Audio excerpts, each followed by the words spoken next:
8 years ago in the summer, I was diagnosed with what they call Schizoaffective Disorder, which is schizophrenia and bipolar. So with the highs and the lows of the bipolar, with schizophrenia is quite evident in that you hear voices and see things that are hallucinations.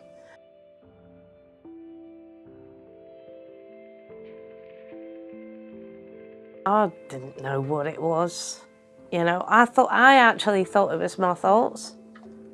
I thought it was me thinking it, but with a man's voice. My therapist said once, when she sat there and said, when I'm thinking things, I can hear it in my own voice. When you hear things, you hear it in a man's voice. So that's not your thinking. That's someone else. You know, so that's when I knew and understood it in my own head. But I don't know who he is. He's not a nice person to be around. Most of the time he's quite, what's the word? This is where I get thingy, because I'm trying to think of words about him and he doesn't like it. He's just horrible. He's just horrible and drags me down about the way I look, the way I sound, about how I do things, how I am with everything. So I start analysing, and I always do it in a negative, it always comes out in a negative way. You think you're just hearing me, but I can hear too. I can hear me and I can hear you and I can hear him. I'm like, put this front on all the time that I'm all right, and inside I'm battling with what he's saying to me. All the negative stuff. Are they really your friends? Do they really mean that?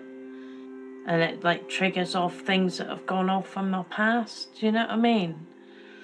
Sorry. I feel really suspicious and I think,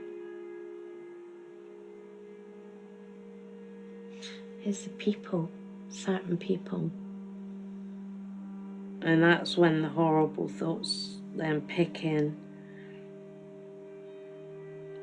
And then he comes in with, is it worth you being on this earth? Nobody really wants you anyway. I still think about hurting myself and not coming back. I think about that daily. I get scared when I'm like this. Because that's what him in my head wants. He wants me not to be here. He doesn't want me being alive and surviving.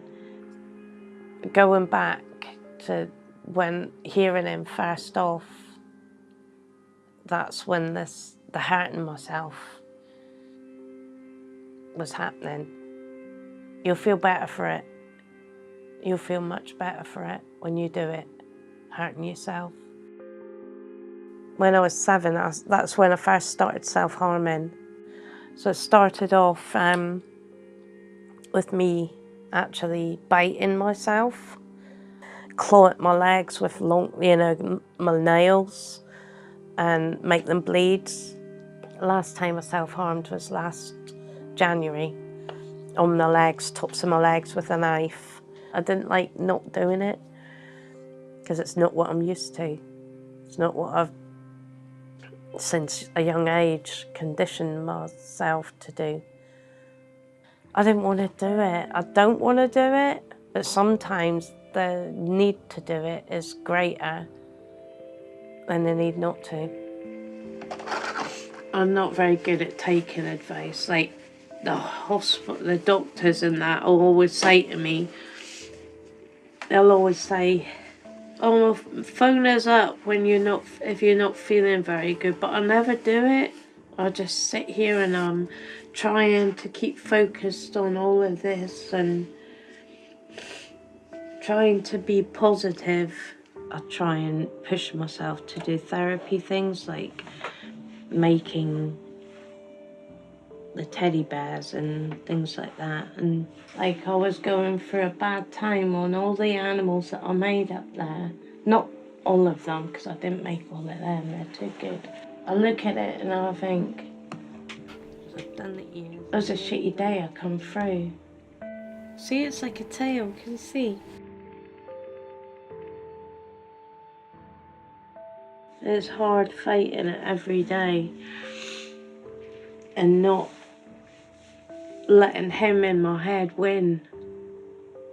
You know, not letting him win to kill me off, basically. I would love to be normal, whatever normal is, but I'd love to be just normal, not hear voices,